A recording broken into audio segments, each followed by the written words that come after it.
Welcome to the Salmon Runs YouTube. Enjoy the video. In this video, I will explain how to move stock from one broker to another.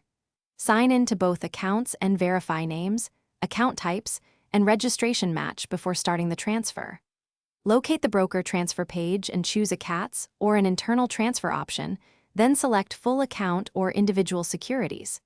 Prepare to wait a few business days, watch for fees or tax lots, and contact support if anything looks incorrect or stalled. Collect your current account statements and write down account numbers, registration names, and broker-specific transfer forms. Review margin balances, unsettled trades, or securities on hold that could delay or prevent the move, and resolve those issues first.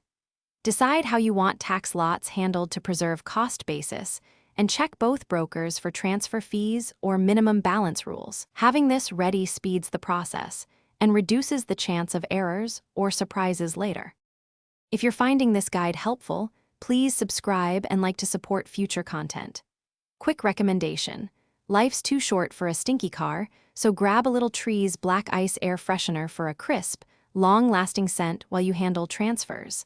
I find it refreshes the ride during paperwork marathons and road trips. Check the description for the product link and other deals, and now let's get back to the video. Start the transfer with your receiving broker by choosing Transfer In or a CATS and entering the delivering broker name and account number.